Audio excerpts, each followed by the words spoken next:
សម្លការីគឺជាម្ហូបមួយមុខដែលមានរសជាតិឆ្ងាញ់ហើយចង់ញ៉ាំជាមួយបាយក៏បានឬញ៉ាំជាមួយនំប៉័ងក៏រឹតតែឆ្ងាញ់ហើយបើញ៉ាំជាមួយនឹងនំបញ្ចុកក៏រឹតតែពិសេសតែម្ដងហើយសម្រាប់សម្លការីនេះដែរបងប្អូនចង់ស្លជាមួយសាច់មាន់សាច់ទាឬក៏សាច់ជ្រូកឆ្ងាញ់ដូចតែគ្នាទេបងប្អូនជាពិសេសនៅពេលដែលយើងញ៉ាំទៅឈ្ងុយគ្រឿងឈ្ងុយខ្ទិះពេញមាត់តែម្ដងបងប្អូនសម្រាប់គ្រឿងផ្សំមានដូចដែលបងប្អូនឃើញនៅក្នុងវីដេអូរបស់នាងខ្ញុំអញ្ចឹង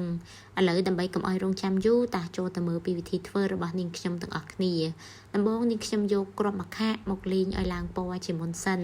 បន្ទាប់ពីលីងឡើងពណ៌ល្អហើយនាងខ្ញុំបានយកទុកមួយឡែកបន្ទាប់មកនាងខ្ញុំបានចាក់ប្រេងឆាទុកឲ្យក្តៅរួចយកម្ទេសក្រៀមចិញ្ច្រាំម៉ត់យកម្ករំលីងឲ្យឡើងពណ៌បន្តិចសិនណាបងប្អូនទើបនាងខ្ញុំយកម្ខាក់ដែលយើងបានលីងឲ្យឡើងពណ៌មុនហ្នឹងណាយកមកចាក់ត្រងយកតែទឹកទេបងប្អូនបន្ទាប់ពីយើងចាក់ទឹកម្ខាក់ចូលរួចរាល់ហើយយើងយកខ្ទឹមសមករំលីងឲ្យឡើងឈ្ងុយជាមុនសិនទើបនាងខ្ញុំចាក់រំដេងគល់ក្រេនិងស្លឹកក្រូចសើចចូលរួចយើងរំលីងឲ្យគ្រឿងទាំងអស់ហ្នឹងមានក្លិនឈ្ងុយល្អបន្តិចសិនទើបនាងខ្ញុំដាក់កាពិចូលបន្ទាប់មកយើងរំលីងឲ្យកាពិជាមួយនឹងគ្រឿងរបស់យើងណាឡើងក្លិនឈ្ងុយទើបនាងខ្ញុំដាក់ស្ករក្រហម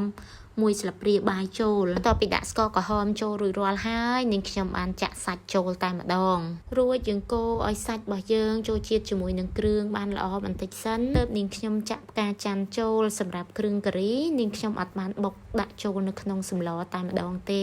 នាងខ្ញុំបុកហើយទើបនាងខ្ញុំយកមកដាក់តាមក្រោយដើម្បីកុំឲ្យសម្លរបស់យើងស្កាទៅនៅពេលដែលយើងញ៉ាំទៅបងប្អូនបន្ទាប់មកនាងខ្ញុំធ្វើការបិទគម្របរងចាំឲ្យសម្លរបស់យើងរៀងដាច់ទឹកបន្តិចទើបនាងខ្ញុំចាក់ខ្ទិះចុងចូលតែម្ដងបន្ទាប់ពីយើងចាក់ខ្ទិះចូលរួចរាល់ហើយនាងខ្ញុំបានបិទគម្របរងចាំឲ្យសម្លយើងពុះម្ដងទៀតទើបនាងខ្ញុំដាក់គ្រឿងផ្សំរសជាតិមានដូចជាប៊ីចេង2ស្លាបព្រាកាហ្វេម្សៅស៊ុប2ស្លាបព្រាកាហ្វេ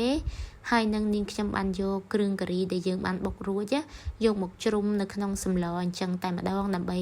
កុំឲ្យសម្លយើងនៅពេលដែលយើងញ៉ាំទៅស្កាតគ្រឿងបងប្អូនបន្ទាប់មកនាងខ្ញុំបានចាក់បន្លែចូលតែម្ដងសម្រាប់បន្លែថ្ងៃនេះនាងខ្ញុំប្រើដំឡូងបារាំងលាយជាមួយនឹងដំឡូងជ្វាបន្ទាប់ពីយើងចាក់បន្លែចូលរួចរាល់ហើយឥឡូវឃើញថាទឹកសម្លរបស់យើងរៀងគោកបន្តិចនាងខ្ញុំបានបន្ថែមទឹកដើម្បីរំងាស់ឲ្យសាច់របស់យើងបានផុយនិងបន្លែបានផុយល្អផងដែរបន្ទាប់ពីនាងខ្ញុំរំងាស់បានកន្លះម៉ោងក្រោយមកឥឡូវឃើញថាសម្លរបស់យើងរៀងផុយល្អហើយនាងខ្ញុំបានចាក់សណ្តែកដីចូលតែម្ដង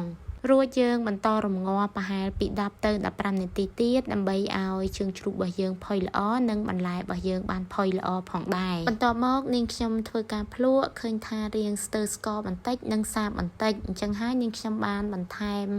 ស្ករស1ស្លាបព្រាបាយនិងអំបិល1ស្លាបព្រាកាហ្វេចុងក្រោយគ្រាន់តែបន្ថែមខ្ទិះដើមរួចជាការស្រេចតែម្ដងឥឡូវឃើញថាសម្លការីរបស់នាងខ្ញុំបានឆ្អិនរួចរាល់ហើយបងប្អូនហើយទឹកសម្លមើលណែឡើងខាប់ល្អខ្លាំងមែនតែនជាពិសេសនៅពេលដែលយើងញ៉ាំទៅឈ្ងុយខ្ទិះឆ្ងាញ់ខ្លាំងមែនតែនតែម្ដងបងប្អូនពីខ្ញុំទៅមានតែប៉ុណ្្នឹងទេបងប្អូនអរគុណច្រើនចាំជួបគ្នាវីដេអូក្រោយទៀតបាយបាយ